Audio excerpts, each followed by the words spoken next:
Hey BRIC students, if you are watching this video, that means you were unable to attend the resume live session and you are catching this on repeat. Do not worry, I am going to go over everything with you. And if you were working during the session, definitely set up a one-on-one with me afterwards so we can make sure your content is where it needs to be to successfully get into the union. So let's go ahead and zoom in and start breaking down the different sections of a resume. So the first section of your resume is going to be your contact information. You want your name to stand out. So see how it's bolded and it's in a little bit larger size font. The person needs to automatically know whose resume this is and how to get in touch with this person.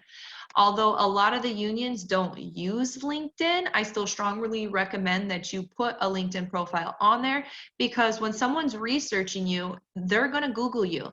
And if your TikTok comes up, or if your Instagram comes up, or whatever it may be that may not be a professional site, that's going to be their interpretation of you, and you can't get back first impressions or your second impression. So create a LinkedIn so that way you can direct whoever is reading this document to a professional networking site. So that way they can still have that good impression of you, that professional opinion of you.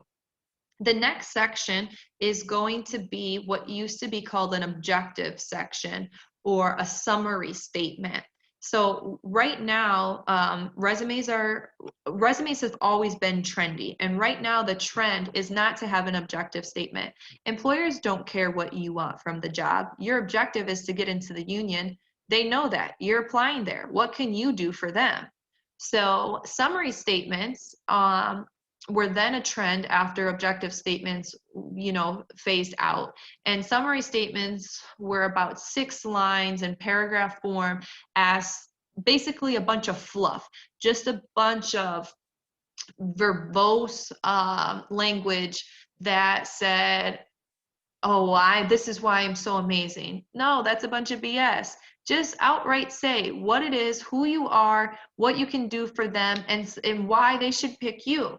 So right at the top, what job are you going after? So you're a brick masonry pre-apprentice. You're looking to get into the apprentice program. You're not an apprentice, so call yourself a pre-apprentice.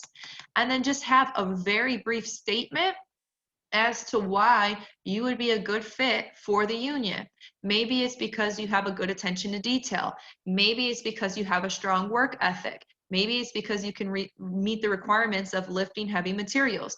Maybe it's because you're willing to work flexible hours. Maybe it's because you're reliable. All of those things that the union looks for, what is it that you have that would make you a good fit for the union? Just a really, really brief professional branding statement right here. This is what makes you a good employee. And then just bullet point some of the certifications that make you qualified to get into the apprentice program. You completed a pre-apprentice program, you have your scaffold safety certification, and you have your OSHA 10 certification. So what did you learn? What are just some off the bat core competencies that you know about masonry? So masonry safety regulations, brick, blocks, tiles, stone, panels, saws, grinders, chalk lines, blueprints, basic math, mortar, horizontal alignment. Do not put anything in here that is not true for you, and add anything else that's missing out that you actually know. So this 1/3, 1/4 part of your resume is the most important part of your resume. If you're going into the union, it's not going to be a recruiter looking at your resume, it's going to be your trade instructor. But if it was a recruiter looking at your resume, you have on average 7.4 seconds to catch that recruiter's attention. This top 1/3 is going to be the most important piece to say, this is me, this is my professional branding statement, these are my competencies, these are my certifications.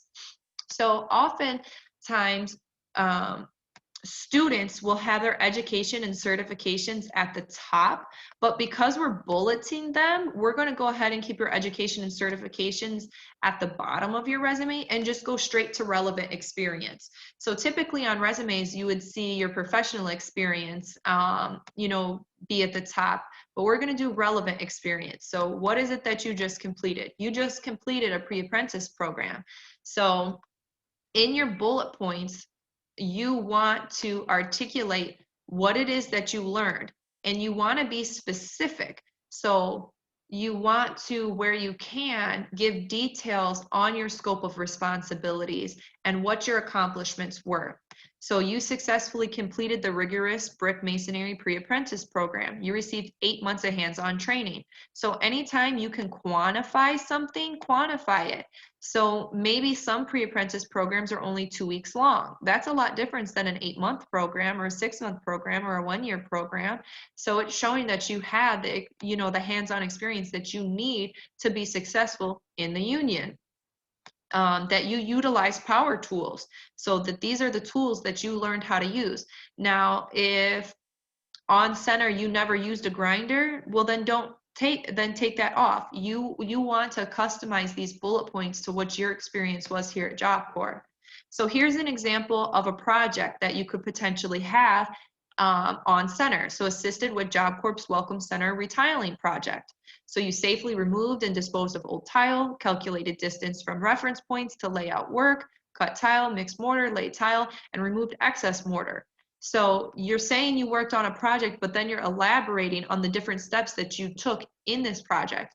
Maybe you came in halfway through the project and you didn't have to dispose of the old tile. You just started off at where they were cutting the tile. If that's the case, then put that. Whatever your experience was, that's what you want to add here. Now, I know sometimes you get opportunities to do community service. So if you did that, definitely put that down. And then just like in this example, add some details as to what it was that you were doing on that community service project. So if you're going to add something, use Microsoft Word and add it. So add details to community service here. If you need help creating content, trying to figure out how to word what it is you did, set up a one-on-one with me, work with your trade instructor, ask one of your peers. But don't just put something basic. You want to effectively articulate your value, and what your value is your experience. So then after you have any relevant experience that you've done, have additional experience. Something that's really important in brick is to be reliable, is to have an attention to detail, is to actually show up and work. So if you have previous work experience, but maybe you're a job hopper, maybe only put your last relevant or last professional experience down. So let's say you work at McDonald's and you've been working there since April, then go ahead and put that that's where you're currently working. But when you're putting your bullet points, when you're creating your bullet points, remember, it's not what McDonald's wanted you to do. It's what you're doing that can transfer over to the union. So think about those transferable skills that you got at your current job. So this example, maintained and sanitized equipment per safety and health requirements. Well, safety is important. Maintaining your equipment and sanitizing your equipment is important. And having that attention to detail and having those quality standards are important. So you see, I didn't put anything really about food. So that's because you want to have your resume targeted towards the job that you're applying to. And then at the very bottom, I added your education and certifications. So even though we had your certifications at the top, you always want to put your educations and certificates at some point, so that way you can also say where you got those certifications from. So maybe you got your high school equivalency from Penn Foster. You got your scaffold safety certification from the International Masonry Institute, and you get your OSHA 10 certification from the Department of Labor. So there may be things that you want to add to your resume that aren't on this template. That's fine. I just wanted to give you a solid foundation of what you could use. for getting into the union. Remember, do not copy and paste this. Your trade instructor does not want to see the same resume over and over and over again. What you do in trade is going to be different from the next student in trade, depending on where you're at, what projects you're working on.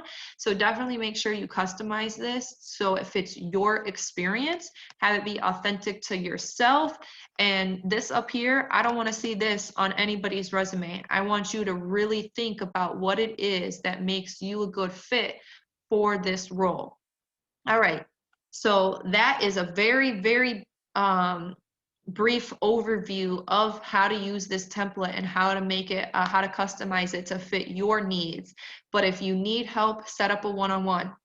This is not something that you should just breeze through. This is something that you are going to need for the rest of your life. So if you have a good foundation of it now, you can continue using it throughout your career.